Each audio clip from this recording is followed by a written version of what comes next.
In the year 1843, a man was born who was to have a profound effect upon the lives of millions of people. His name was Russell Herman Conwell. He became a lawyer, then a newspaper editor, and finally a clergyman. It was during his church career that an incident occurred which was to change his life and the lives of countless others. One day a group of young people came to Dr. Conwell at his church and asked him if he'd be willing to instruct them in college courses. They all wanted a college education but lacked the money to pay for it. He told them to let him think about it and come back in a few days. After they left, an idea began to form in Dr. Conwell's mind. He asked himself, why couldn't there be a fine college for poor but deserving young people? And before very long the idea consumed him. Why not indeed? It was a project worthy of 100% dedication, complete commitment, and almost single-handedly Dr. Conwell raised several $1 million with which he founded Temple University, today one of the country's leading schools. He raised the money by giving more than 6,000 lectures all over the country, and in each one of them he told a story called Acres of Diamonds. It was a true story, which had affected him very deeply, and it had the same effect on his audiences. The money he needed to build the college came pouring in. The story was the account of an African farmer who heard tales about other farmers who had made millions by discovering diamond mines. These tales so excited the farmer that he could hardly wait to sell his farm and go prospecting for diamonds himself. So he sold the farm and spent the rest of his life wandering the African continent, searching unsuccessfully for the gleaming gems which brought such high prices on the markets of the world. Finally, the story goes, worn out and in a fit of despondency, he threw himself into a river and drowned. Meanwhile, back at the ranch, or farm in this case, the man who had bought his farm happened to be crossing the small stream on the property when suddenly there was a bright flash of blue and red light from the stream bottom. He bent down, picked up the stone. It was a good-sized stone, and admiring it, later put it on his fireplace mantel as an interesting curiosity. Several weeks later, a visitor picked up the stone, looked closely at it, hefted it in his hand, and nearly fainted. He asked the farmer if he knew what he'd found. When the farmer said no, that he thought it was a piece of crystal, the visitor told him he had found one of the largest diamonds ever discovered. While the farmer had trouble believing that, he told the man that his creek was full of such stones, not as large perhaps as the one on the mantel, but, well, they were sprinkled generously throughout the creek bottom. Needless to say, the farm the first farmer had sold so that he might find a diamond mine turned out to be the most productive diamond mine on the entire African continent. The first farmer had owned, free and clear, acres of diamonds, but had sold them for practically nothing in order to look for them elsewhere. Well, the moral is clear. If the first farmer had only taken the time to study and prepare himself, to learn what diamonds looked like in their rough state, and since he had already owned a piece of the African continent, to thoroughly explore the property he had before looking elsewhere, all of his wildest dreams would have come true. Now, the thing about this story that so profoundly affected Dr. Conwell and subsequently millions of others was the idea that each of us is at this moment standing in the middle of his or her own acres of diamonds. If we'll only have the wisdom and patience to intelligently and effectively explore the work in which we're now engaged, to explore ourselves, we'll usually find the riches we seek, whether they be financial or intangible or both. Before we go running off to what we think are greener pastures, let's make sure that our own is not just as green or perhaps even greener. It's been said that if the other guy's pasture appears to be greener than ours, it's quite possible that it's getting better care. Besides, while we're looking at other pastures, other people are looking at ours. There are few things more pitiful to my mind than the person who wastes his life running from one thing to another, forever looking for the pot of gold at the end of the rainbow, and never staying with one thing long enough to find it. No matter what your goal may be, perhaps the road to it can be found in the very thing you're now doing. It wasn't until he was completely paralyzed by polio and forced to reach into the rich resources of his mind that a courageous farmer got the idea of producing exceptionally good meat products on his farm. From that idea, one of the country's most successful meatpacking companies was born. His farm contained acres of diamonds, too. He just never had to dig for them before. Your mind is your richest resource. Let it thoroughly explore the possibilities lurking in what you're presently doing before turning to something new. I say that because there were probably good reasons for your having chosen your present work in the beginning. If there weren't, and if you're unhappy in the field you're in, well, then perhaps it's time for some serious exploration. Dr. Russell Conwell's life is a living example of the importance of a willingness to change once one's own pasture has been thoroughly explored. I said that Dr. Conwell began as a lawyer, then later changed to become a newspaper editor, before he finally found his true calling as a clergyman and the founder of a great university. One of the best examples of a person finding acres of diamonds hiding in his work is Stu Leonard of Connecticut. He began as a dairy route delivery man. As he worked his rounds, he began to think of all the products connected to the dairy business that his customers really needed. He bought a working dairy with very little down and a lot of hard work and began building his business around it. Keeping the working dairy intact in the center of his operations and surrounding it with windows through which his customers could watch the process, he began adding other products. Today his dairy store is the largest in the world, and it sells everything in the food line. People come from all over the entire area to shop at Stu Leonard's dairy store, and they love it, and he loves them. People who are too old or infirm to come to his store on their own are picked up in Stu Leonard's buses and brought to the store. He has a multi-million-dollar business that grew out of a delivery route. The diamonds were there, and Stu Leonard made the most of them. Every kind of work has such opportunity lurking within it. The opportunities are there now, clamoring to be noticed, but they cannot speak or print signs for us to read. Our part of the bargain is to look at our work with new eyes, with the eyes of creation.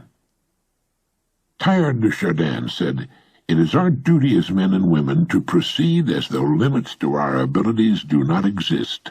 We are collaborators in creation." A man I knew in Arizona began with a small gas station. One day, sitting at his desk and watching through the window while one of his young attendants filled a man's gas tank, he watched the customer while he stood about waiting for the job to be finished. It dawned upon him that that man had money in his pockets, and there were things he needed, or wanted, that he'd pay for if they were conveniently displayed where he could see them. So he began adding things: fishing tackle, then fishing licenses, hunting and camping equipment, rifles, shotguns, ammunition, hunting licenses. He found an excellent line of aluminum fishing boats and trailers. He began buying up the contiguous property around him. Then he added an auto parts department. He'd always carried cold soft drinks and candy, but now he added an excellent line of chocolates in a refrigerated case. Before long, he sold more chocolates than anyone else in the state. He carried thousands of things his customers could buy while waiting for their cars to be serviced. All the products he sold also guaranteed that most of the gas customers in town would come to his station. He sold more gas. He began cashing checks on Friday, and the bonanza grew and grew. It all started with a man with a human brain watching a customer standing around with money in his pockets and nothing to spend it on. Others would have lived and died with the small service station, and they do. My friend saw the diamonds. Both my friend in Arizona and Stu Leonard in Connecticut are customer-oriented. Serve the customer. Serve the customer better than anyone else is serving the customer. Stu Leonard has his company policy conspicuously displayed in his store for all to read, and it goes like this. Rule number 1, the customer is always right. Rule number 2, if you think the customer is wrong, read rule number 1 again. Many service station operators, upon seeing a wealthy customer drive in, might say to themselves, I ought to be in his business. Not so. There's just as much opportunity in one business as another, if we'll only stop playing copycat with each other and begin to think creatively, begin to think in new directions. It's there, believe me, and it's our job to find it. Take the time to stand off and look at your work as a stranger might, and ask, why does he do it that way? Has he noticed how what he's doing might be capitalized upon or multiplied. If you're happy with things as they are, then by all means keep them that way. But there's great fun in finding diamonds hiding in ourselves and in our work. We never get bored or blasé or find ourselves in a rut.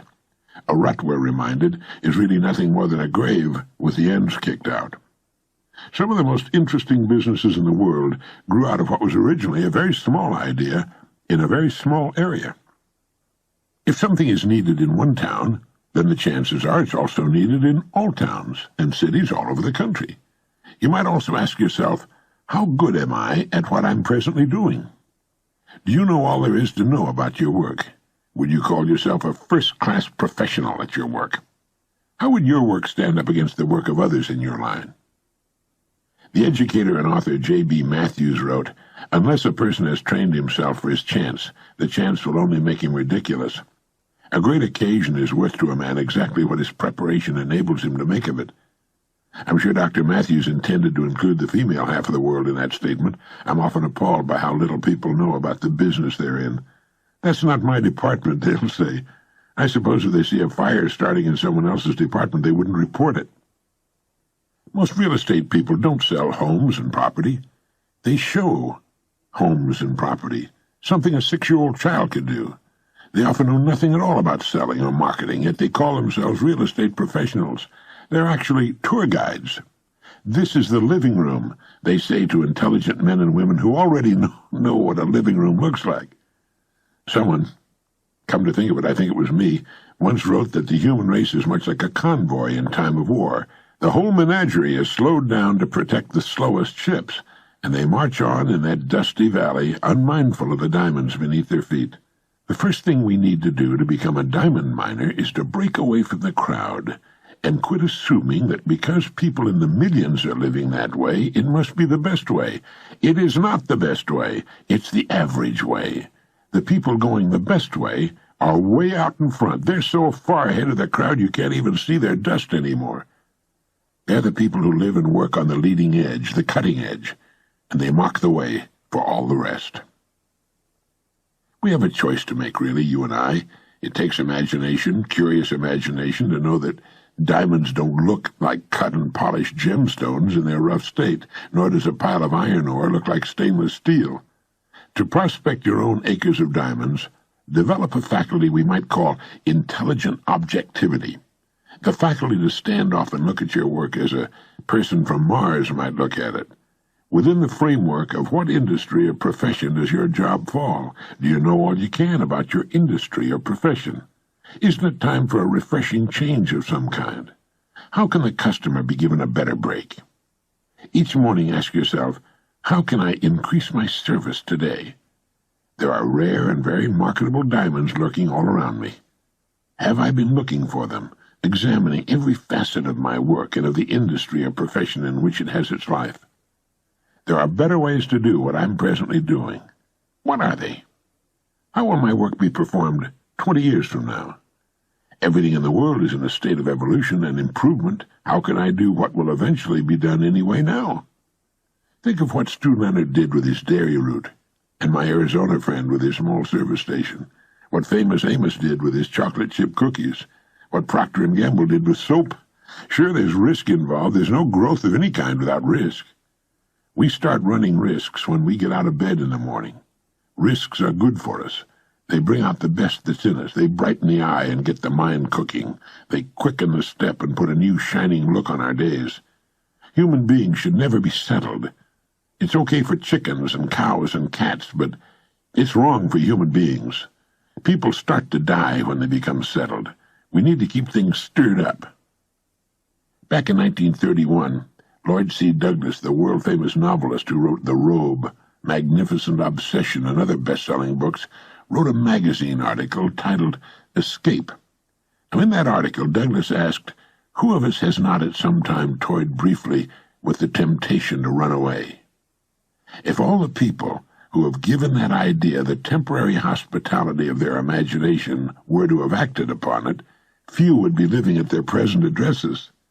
And of the small minority who did carry the impulse into effect, it's doubtful if many ever disengaged themselves as completely as they had hoped from the problems that hurled them forth. More often than otherwise, it may be surmised, they packed up their troubles in their old kit bags and took them along. The point of the article was simply, don't try to run away from your troubles. Overcome them. Prevail right where you are. What we're really after is not escape from our perplexities and frustrations, but a triumph over them. And one of the best ways to accomplish that is to get on course and stay there. Restate and reaffirm your goal, the thing you want most to do, the place in life you want most to reach. See it clearly in your mind's eye, just as you can envision the airport in Los Angeles when you board your plane in New York. Or like a great ship in a storm, just keep your heading and your engines running. The storm will pass, although sometimes it seems that it never will. And one bright morning you'll find yourself passing the harbor light. Then you can give a big sigh of relief, rest a while, and almost before you know it, you'll find your eyes turning seaward again. You'll think of a new harbor you'd like to visit, a new voyage upon which to embark, and once again you'll set out. And that's just the way this funny-looking, two-legged, curious, imaginative, tinkering, fiddling dreamer called a human being operates. He escapes from problems not by running away from them, but by overcoming them. And no sooner does he overcome one set of problems, but he starts looking around for new and more difficult pickles to get himself into and out of. So if you find yourself looking at travel folders and thinking of running away, go ahead. Think about it. It'll get your mind off things for a while. Then zero in on your goal, more about that later, and get busy. Take one thing at a time, and before you know it, you'll start seeing those diamonds scattered all over your world, and you'll be out in the clear again. If you feel like running away from it all once in a while, you're perfectly normal. If you stay and get rid of your problems by working your way through them, you're a successful citizen.